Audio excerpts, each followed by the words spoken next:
les premières grandes arrestations, là, c'est la question qu'on va se poser maintenant avec notre autre spécialiste. Là, on a eu Nicolas, maintenant on va voir l'autre spécialiste, Rudy Lai. Alors, Puff Daddy accusé de trafic sexuel. Donc, hier, il y a ça qui s'est passé aux États-Unis. Donc, le Parisien qui nous dit vidéo. Des maisons du rappeur P. Diddy perquisitionnées sur fond d'accusation de viol. C'était au début, le sujet. Sur fond d'accusation de viol. Non, et j'exagère pas, c'est vraiment le titre. Non, je veux pas m'abonner, fous-moi la paix. Alors, le titre de cet article est trompeur car, en réalité, le début de la fin pour P. Diddy, les demeures de Miami et Los Angeles du très puissant rappeur et producteur américain ont été le théâtre d'importants raids de la police fédérale américaine dans le cadre d'une enquête ouverte par les services de sécurité intérieure. Il est soupçonné de trafic sexuel. Ah. Ouais, donc c'est pas l'objet de viol. Des perquisitions. Comment ? On est d'accord. C'est pas de viol en fait. Je veux dire, c'est pas du tout la même chose. Bah non, c'est mais le oui, trafic c'est de viol. C'est le trafic de personnes. Il y a des clients, il y a de l'argent qui transite. C'est pas genre j'invite une fille, je lui mets une pilule et puis je la sers sur mon canapé quoi. Ce qui est déjà dégueulasse à la base quoi. Mais là on parle de réseaux de trafic et des choses comme ça quoi. C'est pas du tout la même chose. Justement, Okay. L'objet des perquisitions n'a pas été confirmé, mais elle semble être en lien direct avec les affaires qui entourent le rappeur. Donc les officiels ils te disent rien sur la raison pour laquelle ils font les raids. Ils te disent que, ils ont le titre, trafic sexuel, mais ils savent pas exactement. Donc, ils sont allés chercher de quoi il est accusé et puis ils ont fait les liens. Et donc, les faits dont il est soupçonné sont très graves. L'enquête ouverte par les services de la sécurité intérieure concerne en effet des accusations de trafic sexuel. Ces derniers mois, 5 personnes l'ont officiellement mis en cause. C'est en novembre 2023, de ce qui n'était encore qu'une rumeur persistante depuis des années, a été confirmé par la chanteuse Cassie Ventura, l'ex de l'artiste. Durant leur relation, il aurait tout fait pour contrôler tous les aspects de sa vie, lui faisant découvrir l'alcool et la drogue et l'obligeant à avoir des rapports sexuels avec d'autres hommes qu'il filmait parfois. Elle avait 19 ans, lui 37, au moment de leur rencontre en 2005. Si un accord a été trouvé avec P. Diddy qui lui a versé une somme de plusieurs millions de dollars pour que Cassie retire sa plainte, d'autres victimes présumées ont ensuite, elles, pris la parole.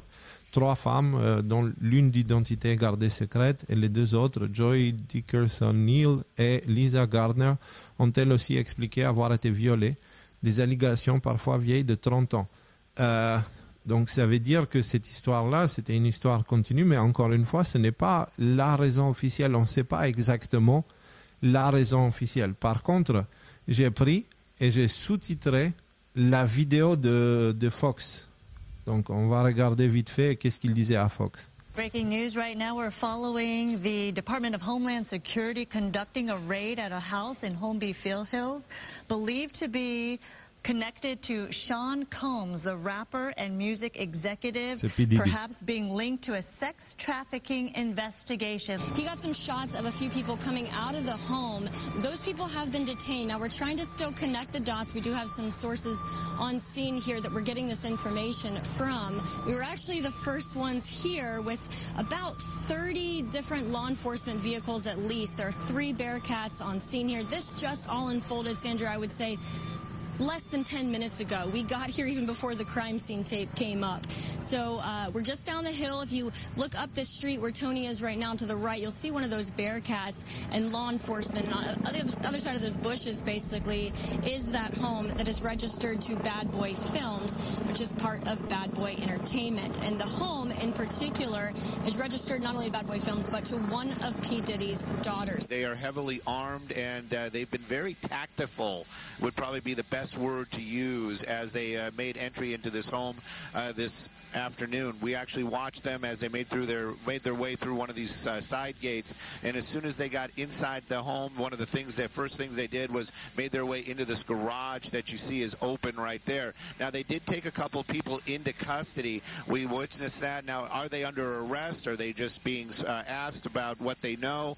That I can't answer, but I can tell you there's 3 people right there that were taken into custody custody were inside that home at the time of the raid. We did see a bunch of investigators going in, making the raid in there and clearing that as well. So they're going to do a thorough search as they conduct this raid. And so far, Stu, from what I understand and from Haley on the ground there, they have not seen, and we have not seen from our vantage point, any sign of Sean Combs, the 54-year-old who is believed to be the property owner of this.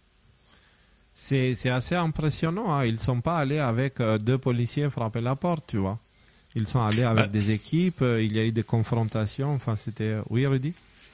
Déjà, moi, c'est ça que je retiens. C'est-à-dire que, comme tu le dis très bien, ils auraient très bien pu faire ça. S'il s'agissait de faire une opération discrète, ils auraient très bien eu l'occasion de faire une opération discrète. Le fait qu'il y ait les hélicoptères qui viennent te filmer tout ça, le fait qu'ils te fassent ça en plein jour, te montre qu'il y a quand même un message qui est donné. Donc, il y a quand même il y a une exposition qui est faite. Ça, c'est le premier point qu'on remarque. Après, il y a des choses bizarres. Et on remarque que TMZ, qui faisait les plans, elle a dit, nous étions là avant l'arrivée de l'intervention, tu sais, des personnes qui sont intervenues. Ouais. Donc ça veut dire qu'ils ont été tuyautés avant, quoi. Donc ça déjà, c'est quelque chose à noter. Le fait que je crois que la personne qu'on voit me noter avec les mains derrière la tête, il me semble avoir lu que c'était le fils de Puff Daddy, donc un des enfants de Puff Daddy. Donc voilà, pareil, il y a une espèce d'exposition. Ça rappelle un petit peu, tu sais, ces images, par exemple, comme Strauss-Kahn avait les menottes dans le dos, là. Donc il y a quand même une véritable... Comment dire, il y a un aspect opinion publique qu'il faut absolument pas négliger dans toute cette histoire. Et je pense que ça, c'est très important. Après, Puff Daddy n'a pas été arrêté. Semble-t-il qu'il a été filmé pas très loin de sa maison, là. Donc il y a eu des rumeurs comme quoi il avait pris l'avion et qu'il s'était barré. Il y a eu des contre-rumeurs qui semblent dire que non, en fait, il est là, il n'est pas arrêté, il est là, quoi.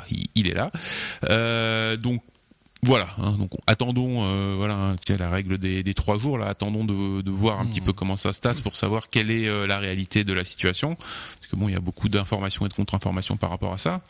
Autre point qui a retenu mon attention, c'est le Department of Homeland Security, c'est eux qui sont à l'initiative de ça. Donc le Department of Homeland Security, c'est Mayorkas. Hein. Je sais pas si vous vous souvenez, il a la même coupe de cheveux que toi, Léo. Mayorkas, et c'est le gars qui a été notamment très très pointé du doigt pour le fait que, pour ce qui se passait à la frontière sud des États-Unis, au Mexique et tout ça. Donc d'un côté, on a le Department of Homeland Security qui est un des bras armés de l'invasion par tout un tas de gens dont on ne sait pas qui c'est aux États-Unis, et d'un autre côté, il est impliqué dans cette arrestation quand même assez spectaculaire dans le cadre de trafic sexuel et compagnie. Donc ça donne la conclusion qu'on ne sait pas vraiment ce qui se passe à l'intérieur. Qui est-ce qui tire les ficelles ? C'est probablement pas la même faction qui d'un côté laisse passer les migrants à la frontière et de l'autre côté qui organise ces trucs-là. Donc moi, ça me conforte dans le fait qu'en fait derrière le rideau il y a énormément de choses qui se passent, il y a différentes forces en présence et qu'on ne sait pas vraiment qui fait quoi. Mais en tout cas, penser que le gouvernement américain et l'administration Biden c'est une espèce d'entité où ils vont tous dans le même sens, je pense qu'on a ici une preuve que c'est pas le cas. Voilà. Et après, si on rentre dans la sphère complotiste, il y a eu plusieurs choses. Il y a eu un rappeur, alors son nom m'échappe, mais qui avait donné une interview il y a quelques semaines ou quelques mois où il disait, en gros, il dénonçait notamment cette espèce de culture du viol et de l'homosexualité forcée en gros, voilà quoi. Hein, si jamais tu veux réussir dans le rap, il faut coucher. C'est beaucoup de relations homosexuelles en fait qui étaient dénoncées. Et il disait c'est horrible ce qui se passe là-bas. Et 2024, ça va être l'année où ces gens-là ils vont payer l'addition quoi. Et donc ça a été annoncé il y a quelques semaines. Là, Puff Daddy qui est ou P Diddy, je crois qu'il change souvent de nom, qui a été, qui est impliqué comme ça. On a des grosses pointures. On a 50 Cent quand même, qui est quand même quelqu'un de très très connu sur la scène du rap, qui a pointé du doigt Jay-Z, donc un autre magnat de la sphère du rap, en disant alors Jay-Z. Jay-Z c'est le patron. Hein. Semble-t-il, de ma compréhension, c'est le cas. Mais donc voilà, peut-être que toute cette histoire va remonter jusqu'à Jay-Z. Donc moi, par rapport à tout ça, aucune conclusion encore, si ce n'est que quand même arrestation spectaculaire sur un sujet qui est en fait pas la pédocriminalité, mais en tout cas la dépravation sexuelle et les trafics de personnes autour de ces trucs-là dans les élites du divertissement américain. Et il faut voir que ça vient quand même juste la même semaine où on a le documentaire qui est sorti sur Nickelodeon. Je sais pas si vous l'avez suivi, Nickelodeon. Alors, attends. Attends. Vas-y. Attends. Donc, juste un truc. Déjà, déjà, il y a des distractions qui ont été émises parce qu'en fait, Rudy, je t'ai arrêté parce que juste après, je parle de ça en fait, Nickelodeon. Ok. Voilà. Donc on va parler parce que justement pour moi c'est super intéressant toutes ces choses là qui sont en train de se passer en même temps. Vraiment c'est la vitesse supérieure entre les couilles de Jean-Michel, le conflit ukraino-russo-européano-macroniste qui commence. Enfin bref, il y a beaucoup de choses qui sont en train de changer en très peu de temps là. Mais là, on a eu ça.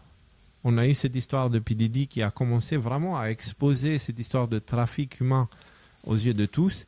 Le jour même, ok, on a ça qui se passe. Hop là. Donc, on a ce bateau. Alors, je sais pas. Voilà. Laisse-la en entier parce qu'il y a des détails importants quand même. Ça, je remets le bateau. Il se prend le pied du pont là et voilà. Il faut voir que ce pont c'est un pont gigantesque, hein. On s'en rend pas bien compte sur la vidéo, mais c'est un pont genre 4 voies de bagnole qui circulent là-dessus quoi. C'est... Ah, et il y avait des voitures dessus justement. Ouais. D'accord. Non mais c'est incroyable ce qu'on vient de voir là. C'est Je me demande si c'est pas le premier dans l'histoire de l'humanité où un super cargo détruit un pont comme ça. Oui, c'est possible. Un pont de cette taille-là, ouais, carrément, c'est possible. Parce que là, le pont, il est foutu. Hein. Merci pour ton analyse, Léo. Excellente analyse. Par un vrai ingénieur civil. Non, j'ai dû beaucoup réfléchir. On ne pourra pas le réparer. C'est pas Didier le mécano qui va réparer le pont avec sa clé à molette, tu vois. C'est là, mais du 2 coup, semaines. Voilà. Du coup, on a eu ça et j'ai pris justement ton tweet, Rudy, où tu disais, selon le général Flynn, le bateau qui s'est encastré dans le pont du Maryland est l'événement de Cygne Noir dont beaucoup parlent depuis un moment.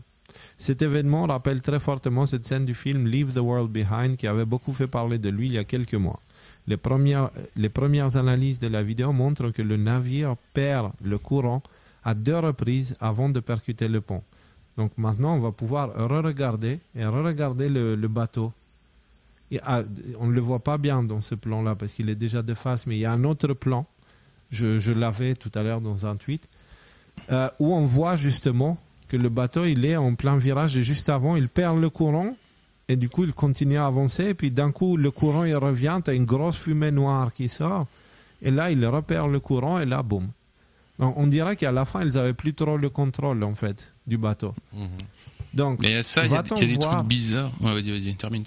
Va-t-on voir se développer le narratif de piratage informatique par les Russes, bien évidemment, qui d'autre? Autour de cet événement, peut-être en représailles de l'attentat de Moscou, est-ce une coïncidence que cet événement se produise le jour où la mégastar du rap Puff Daddy est perquisitionnée dans le cadre d'un réseau de trafic sexuel? Soyez attentifs car les événements se sont très nettement accélérés depuis quelques jours. Et c'était ce tweet-là la raison pour laquelle je t'ai appelé à Rudy.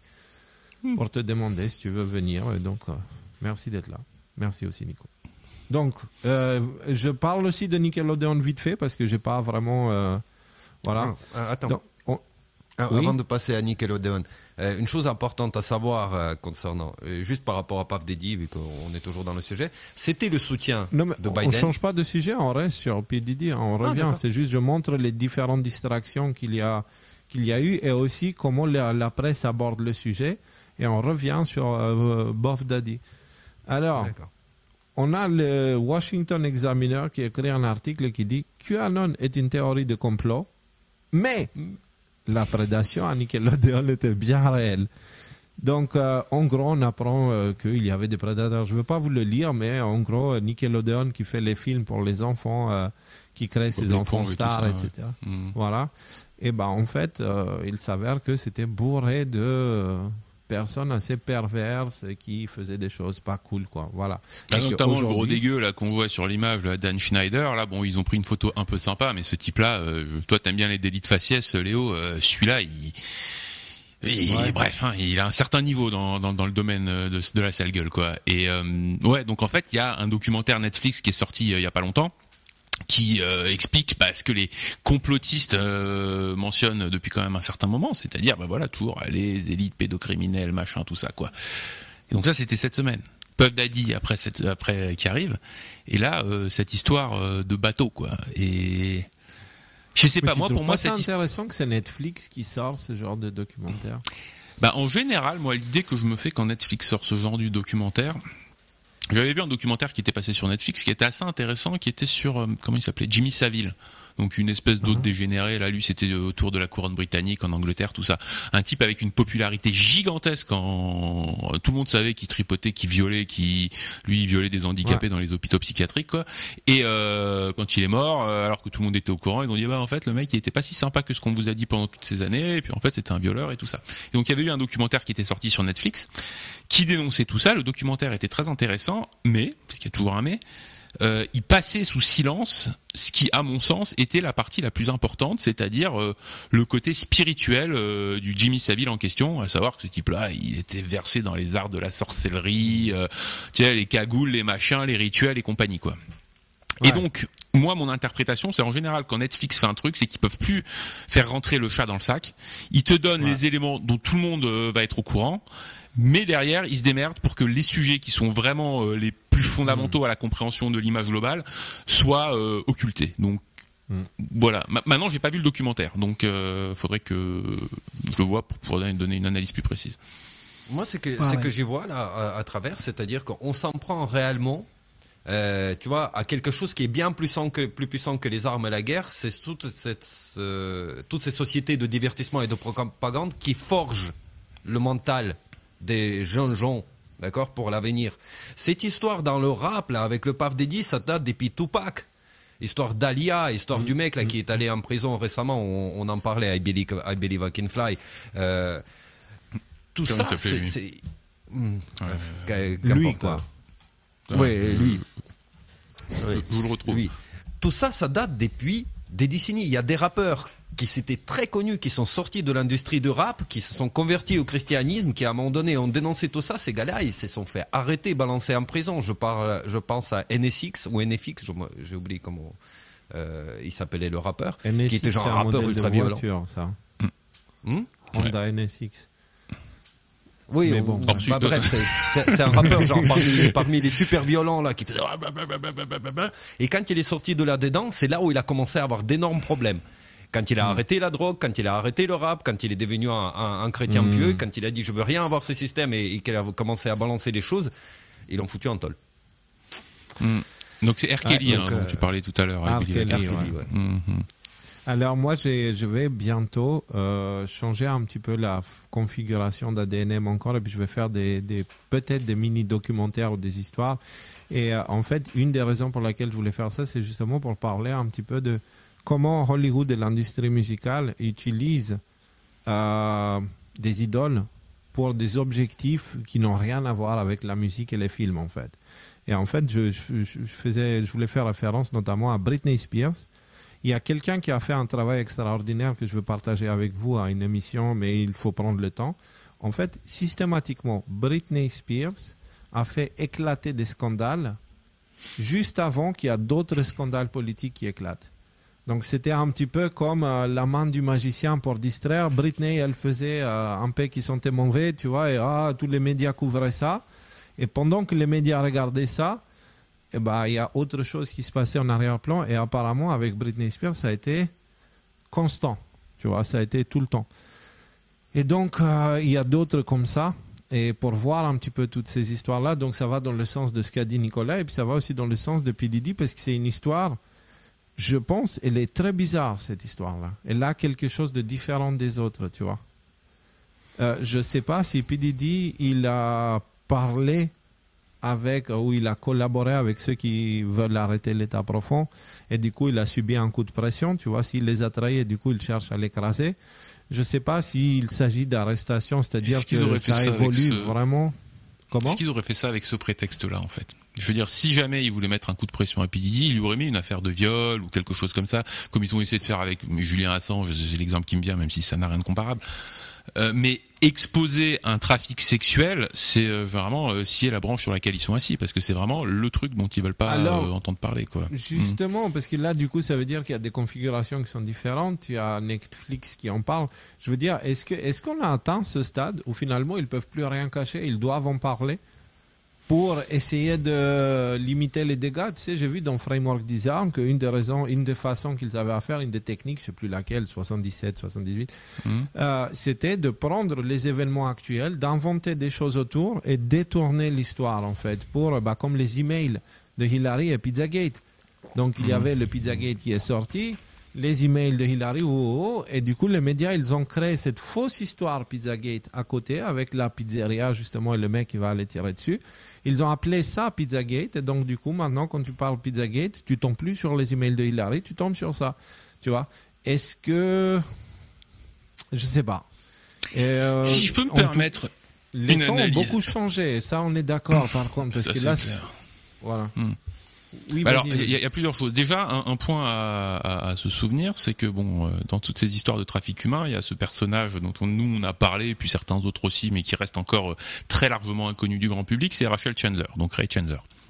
Vous savez, qui serait une des, un des bras des trafics qui ont impliqué notamment, qui ont été impliqués dans Epstein et compagnie. Donc on a des connexions établies entre P. Diddy et Ray Chandler. Donc peut-être que c'est une introduction à ce personnage-là. Donc je comprends pas encore vraiment pourquoi elle est si importante que ça.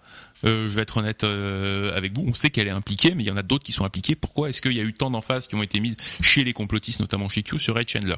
Donc peut-être qu'ils sont en train d'ouvrir cette porte-là. Ça c'est le premier point. Le deuxième point aussi, c'est qu'il faut pas oublier que Ghislaine Maxwell, elle est toujours en prison. Ghislaine Maxwell, il y a toujours aucun nom de sa liste qui ont été révélés. Alors il y a toujours des gens qui gueulent, ouais, pourquoi, comment ça se fait les noms de Ghislaine Maxwell?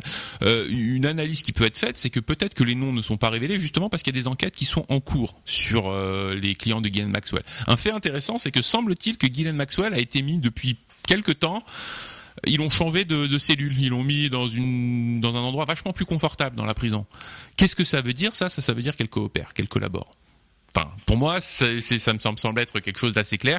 Si jamais ils la prennent et qu'ils sont en train de la prendre du fond du caniveau dans lequel elle était pour la mettre dans une cellule où elle a un matelas qui a moins de puces et où elle mange un peu mieux, c'est probablement parce qu'ils ont échangé. Enfin, elle, faut voir que c'était une people, hein. Elle est voilà quoi. Elle est habituée à dormir dans de la soie, quoi. Tu vois. Donc, il y a moyen qu'il y ait eu des pressions qui aient été faites de ce côté-là. Peut-être que ce genre de choses. Il y a une connexion entre elles.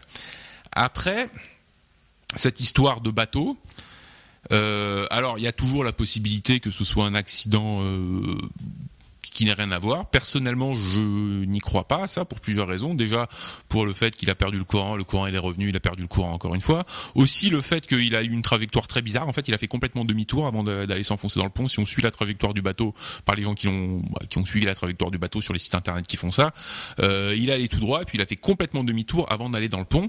Et on se dit, ok, admettons que ce soit l'État profond qui veut faire une distraction. Vous vous souvenez de l'affaire Evergreen ? Quand il y avait un bateau qui s'était penché là, qui avait bloqué tout le canal de Suez.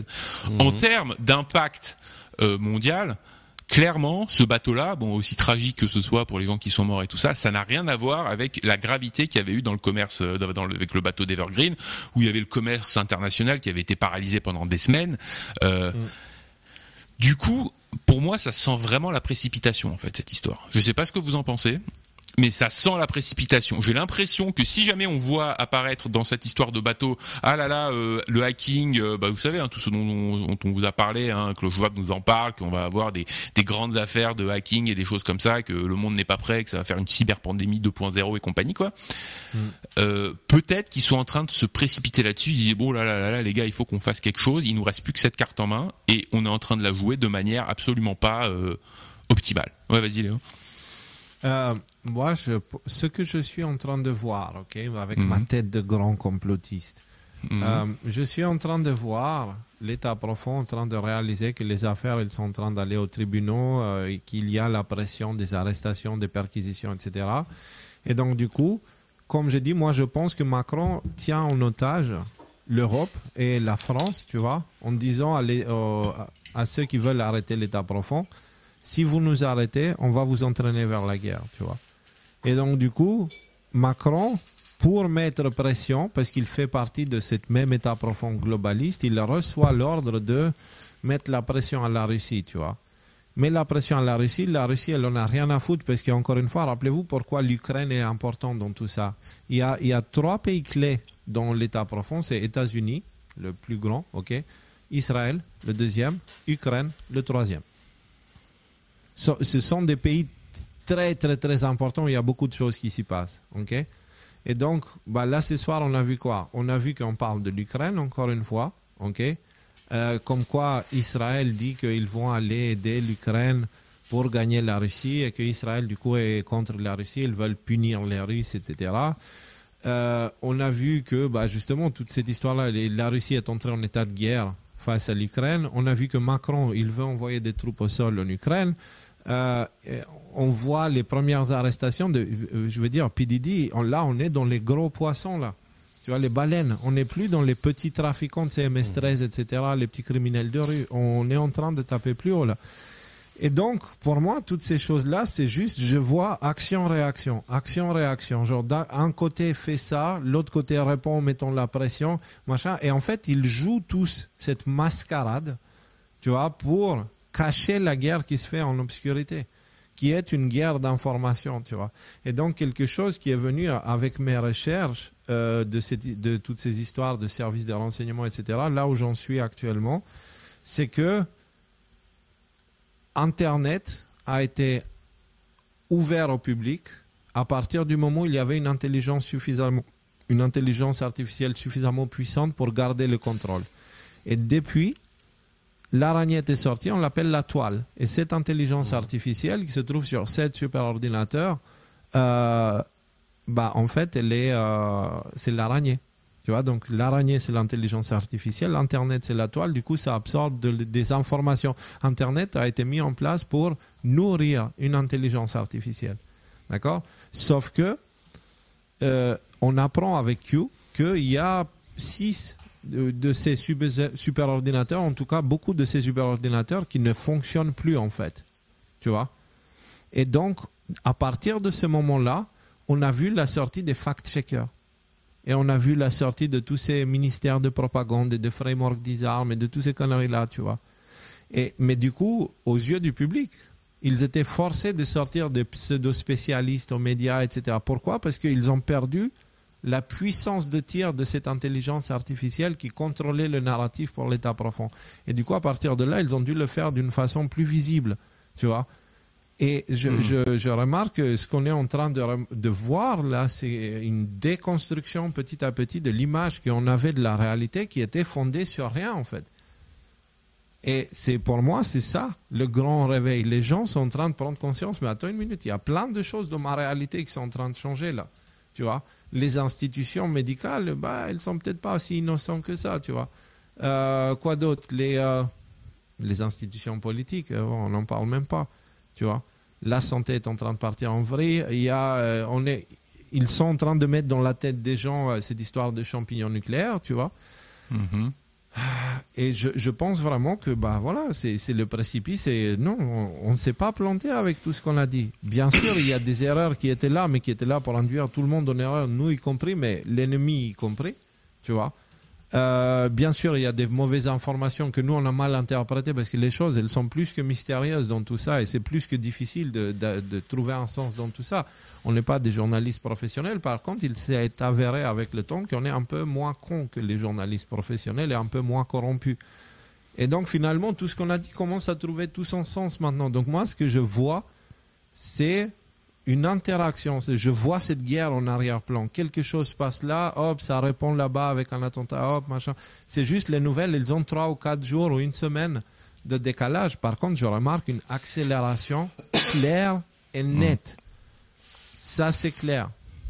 Et du coup, vous en pensez quoi, les gars? Court pour qu'on puisse faire aussi le dernier sujet, parce qu'il est bientôt 22h et on n'a même pas commencé. Pour moi, très très bref, ça se réfère à un post justement de Q. Je l'ai bien dit cette fois. Et dans ces posts, il dit que certaines personnes, pour voir, pour qu'ils ouvrent les yeux, en gros, il faut vraiment qu'ils soient choqués, qu'ils se prennent une grosse claque dans la gueule. Voilà. Sinon, pour tout le reste, il y a énormément de fans de rap dans le monde. D'accord? Par exemple, pour cette histoire de Puff Daddy. C'est une porte d'entrée pour eux, pour à un moment donné comprendre, attendez, mais il y a vraiment un gros truc qui n'allait pas dans toute cette industrie. Nickelodeon, avec les enfants, vous savez, il y a des associations de protection des enfants contre les contenus, etc., etc. Cette histoire, ces documentaires contre Nickelodeon, ça leur donne le relais justement pour parler aux parents des enfants. Pas aux enfants eux-mêmes, mais aux parents des enfants qui sont exposés à Nickelodeon. Et en fait, on essaye de toucher comme ça les gens de toutes parts, justement, à leur faire ouvrir les yeux et leur faire saisir le fil d'Ariane, que quand ils vont le suivre, le défaire, ils vont comprendre que, attendez, mais on vivait dans une telle illusion, en fait, et on était manipulés par des gens extrêmement malveillants qui nous amenaient vers l'autodestruction. Et il y a un autre truc qui est sorti, c'est une femme qui est issue de la GPA, là récemment, ça commence à prendre de proportions cette histoire, qui est maintenant une fervente militante anti-GPA. C'est une femme qui est née de la GPA et maintenant une fervente militante, et il a des arguments très très bons. Et là, c'est pareil, ça va toucher certaines communautés, ça va même toucher les communautés LGBT, d'accord, qui ont souvent recours à ça, etc. Et ils vont comprendre qu'il y a un mal derrière ces choses-là. Donc voilà, ça c'est un peu ma vision des choses. Rudy, toi tu l'as déjà donné, tu veux redonner un coup? Il y a quelqu'un? Vite, en quelques minutes. Juste avant, je te lis quelque chose que quelqu'un a mis en dessous de l'annonce du live de ce soir, en dessous du live sur Twitter. C'est un post de Cadence Owens, qui répond un peu à nos questions. Les autorités fédérales, je vous lis la traduction et merci à Veritystix d'avoir fait la trad. Les autorités fédérales font actuellement une descente chez Didi. Puff Daddy, en gros. Il savait déjà ce qu'il préparait, mais il va être le dindon de la farce pour qu'il puisse protéger les gens au sommet de l'échelle. Ils font une descente chez lui pour cacher des preuves et non pas pour les trouver. Donc, en gros, ça serait c'est une opinion, quoi. C'est une opinion qu'elle donne et peut-être pas. Ce que je veux dire, c'est qu'à un moment donné, ça expliquerait cette médiatisation avec les caméramans qui étaient déjà sur place, tu sais, et puis toute cette mise en scène ça expliquerait. Comme ça, ils attirent l'attention, ils mettent tout sur lui, et comme ça, les gens, ils ignorent. Oui, mais attends, c'est comme, je sais pas, parce que ça se tient, c'est pas. Ouais, ça se tient, mais prendre une information comme ça, genre un gros poisson comme tu disais tout à l'heure, et l'arrêter devant les caméras du monde entier pour trafic sexuel et en faire une mauvaise nouvelle, il y a quelque chose qui me dérange un petit peu au milieu de tout ça. Il y a beaucoup ça dans les Anon et dans les lanceurs d'alerte et tout ça. Ils voient du mal partout. En fait, chaque fois qu'il y a un truc positif qui se passe, non, en fait, c'est l'État profond qui avait 4 coups d'avance ou des choses comme ça. Donc, peut-être qu'elle a raison, peut-être pas. En tout cas, il y a rien qui permet de le confirmer ou de l'infirmer. Moi, ce que j'avais à dire, c'est que, alors déjà, une petite information, là, pendant que il y a quelqu'un qui m'a envoyé cette information, il semblerait que ce soit confirmé, que le pilote, comme on dit, le capitaine du navire, le Dali, donc, dont on a parlé, là, qui s'est effondré dans le port, était de nationalité ukrainienne. Est-ce que c'est un hasard ou pas? Bon, écoutez, on verra ce qui se passe. Si t'es là, moi aussi, j'ai un à lire sur le sujet, par le même, qui dit, par Veritystix, qui dit « Était-ce un accident ?» Lara Logan, des sources du renseignement, affirme que l'effondrement du pont de Baltimore sur la deuxième route stratégique la plus fréquentée pour les matières dangereuses, rien que ça, était une attaque stratégique absolument brillante. Donc en gros, c'est la deuxième route la plus fréquentée pour les matières dangereuses. Donc si tu as ce pont-là qui s'effondre, ça veut dire que la route, elle va changer. Attentat terroriste. Je sais pas. Ouais, ça vient comme ça. Il va falloir de toute façon, là, on est qu'en mars, on est fin mars. On voit que l'échéance, la grande échéance en termes aux États-Unis notamment, elle est en novembre, quoi. Donc je pense que entre maintenant et novembre, vu qu'on voit comment chaque jour ça va un peu plus vite, je pense qu'il faut s'attendre à à beaucoup de grosses choses, de grosses claques qu'on va se prendre par rapport à l'information, tout ça. Donc soyons prêts. Voilà, hein, si jamais vous avez fait des réserves et puis qu'à un moment donné vous avez dit ouais, de toute façon il se passe rien, voilà, peut-être c'est le temps d'aller acheter 2-3 boîtes de pois chiches supplémentaires. Et c'est réparti. C'est réparti. Non. Et qui sait en plus c'est les vieilles boîtes de conserve, certainement ils sont périmés, donc allez, faites tourner le stock. Et c'est qui disait ça? Je crois que c'est Greg Patriot, je crois que j'ai vu ça sur son tweet, qui disait peut-être c'est March Madness, hein, en fait, dans lequel on est en train d'assister. Non mais là quand même c'est chaud, hein, c'est chaud. On a quand même un gigantesque pont qui s'effondre lors de mars. On a un attentat qui tue plus de 100 personnes dans un contexte quand même international super chaud. Et moi la question que je voulais poser, on sait si le bateau il rentrait dans le port ou il sortait du port? Parce que ça a une certaine importance. Il sortait certainement d'un port et il rentrait vers un autre port. Non, mais à Baltimore, là, est-ce qu'il était en train d'entrer ou sortir? Voilà, ça a une assez importance parce que là, il est immobilisé, il y aura une enquête dessus. Aussi.